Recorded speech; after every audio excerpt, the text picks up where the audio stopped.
Perkenalkan, nama saya Maria Bernardina Dike, NIM 20120166, kelas F, Teknik Informatika Strata 1. Baik, di sini saya akan menjelaskan tugas sistem pengambilan keputusan dengan studi kasus yang saya ambil ialah sistem pengambilan keputusan pemilihan tanaman kacang tanah dengan menggunakan metode AHP. Oke, kita langsung saja. Dalam kasus ini, penulis mengambil sistem pengambilan keputusan pemilihan bibit tanaman kacang tanah dengan menggunakan metode AHP. Oleh sebab itu, penulis mempunyai 3 pilihan. Yang pertama ada sampel 1, sampel 2, dan juga sampel 3. Dalam pemilihan deteksi ini, penulis mempunyai 5 kriteria penilaian, yaitu yang pertama ada C1 yaitu kesehatan bibit, C2 daya tumbuh, yang ketiga ada C3 ukuran dan bentuk bibit, C4 ketersediaan bibit, C5 harga bibit. Yang berikut ada perbandingan antar kriteria. Tahap pertama dari proses AHP adalah menentukan perbandingan antara kriteria. Metode yang dapat kita gunakan adalah dengan melakukan perbandingan perpasangan antara kriteria menggunakan skala 1-9. Perbandingan berpasangan pada dasarnya adalah melakukan perbandingan antara kriteria pada diagonal utama dengan mengisi diagonal kedua inversnya. Di sini ada C01, C2, C3, C4, dan C5. Kemudian untuk C1-nya ada 1, 1/3, dan juga selanjutnya. Setelah itu, setelah nilai C1 didapatkan, satu tahap terakhir sebelum menghitung CR-nya dengan mencari nilai ratio indeks atau RI. Nilai untuk RI sudah ditentukan oleh Sati dalam kurung 1 dengan rentangnya adalah sebagai berikut. Ordo matriks yaitu 1, 2, 3, 4, 5, 6, 7, dan 8.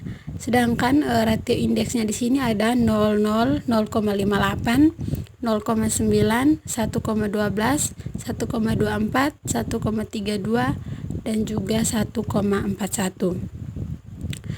Kemudian untuk bobot prioritas kriterianya juga di sini sudah ada semua, yaitu untuk C01-nya ada 0,285, C02-nya ada 0,218, C03-nya ada 0,153, C04-nya ada 0,232, C05-nya ada 0,11, dan untuk sampai dengan selanjutnya.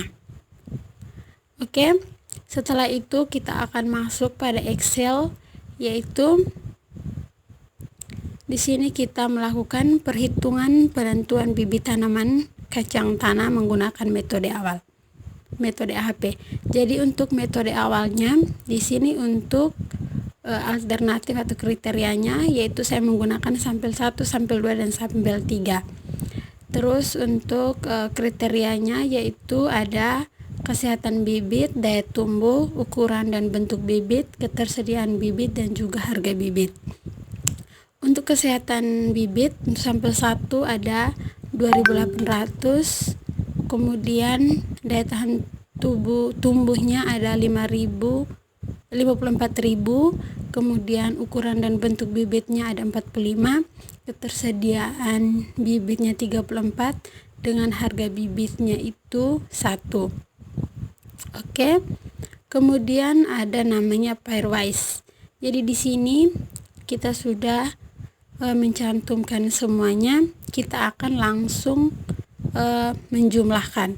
Jadi untuk jumlahnya di sini yang kita dapatkan 3,66, kita dapat dari menjumlahkan dari kesehatan bibit sampai dengan ketersediaan bibit, dan kita akan mendapatkan hasilnya yaitu 3,66. Setelah kita mendapatkan ini, dan kita akan blok dan untuk mendapatkan hasil hingga dengan ketersediaan bibit. Yang berikut ada yang namanya normalisasi.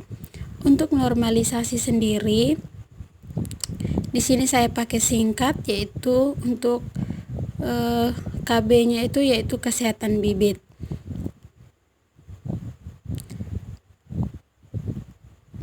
Untuk kesehatan bibit ini sendiri kita dapatkan dari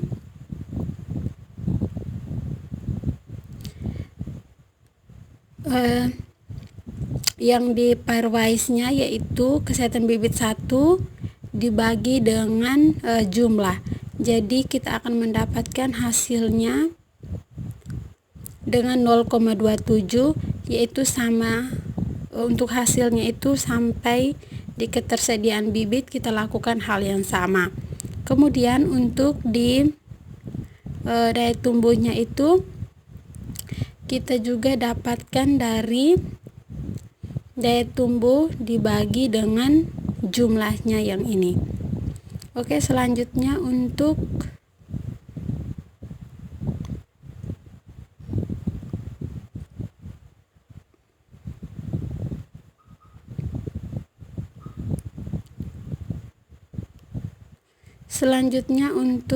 bobot normalisasi.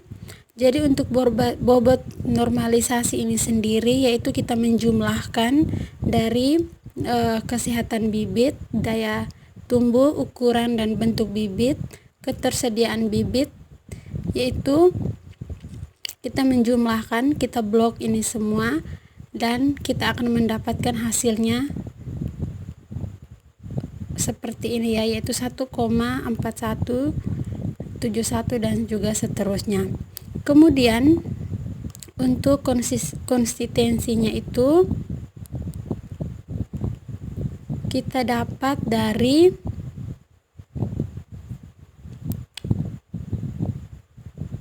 yaitu di bagian pairwise-nya, yaitu kita ambil dari kolom pertama yaitu pada kesehatan bibit, kemudian kita kalikan dengan bobot normalisasinya. Jadi kita lakukan hal yang sama sampai dengan daya tumbuh, ukuran dan bentuk bibit, ketersediaan bibit, kita lakukan sampai dengan di ketersediaan bibit yang terakhir ya. Jadi untuk mendapatkan hasil konsistensinya. Selanjutnya untuk CI-nya kita dapatkan dari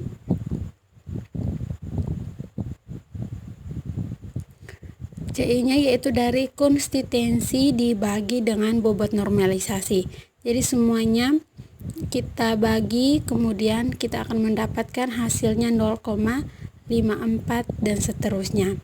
Kemudian untuk RI-nya sendiri yaitu kita taruh angkanya yaitu random saja, itu tidak terpaku pada soal melainkan sesuai dengan yang kita inginkan.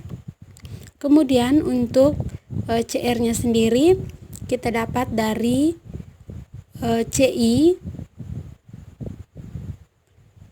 dibagi dengan RI dan kita akan mendapatkan hasilnya yaitu 0,48. Oke, itu untuk perhitungan ya pada Excel. Selanjutnya kita akan masuk pada Python, yaitu oke, kita langsung ke Pythonnya. Jadi untuk scriptnya semua sudah ada di sini. Jadi di sini ada perbandingan antar alternatifnya, yaitu ada kriteria C01, kriteria C02. Jadi untuk kriterianya ini kita ambil dari sini ya, dari bagian sini. Untuk kriterianya semua dari sini C01, C03. Kemudian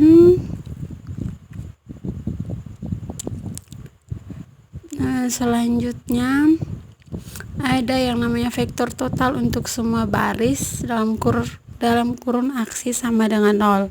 Kemudian ada matriks normalisasi, vektor bobot prioritas, kemudian ada perkalian dot untuk menghitung CM, dan ratio indeks yaitu ada 0, 0, 0,58, 0,9, 1,12, 1,24, 1,32, 1,41, 1,46 dan juga 1,49.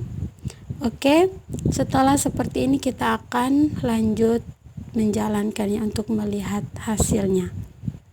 Oke, jadi untuk tampilan hasilnya seperti ini, dan di sini kita mendapatkan 5,5, 533, kemudian itu hasilnya 0,05 dan seterusnya. Dan untuk alternatif terbaiknya sama dengan A01. Oke, sekian saja dari saya. Terima kasih.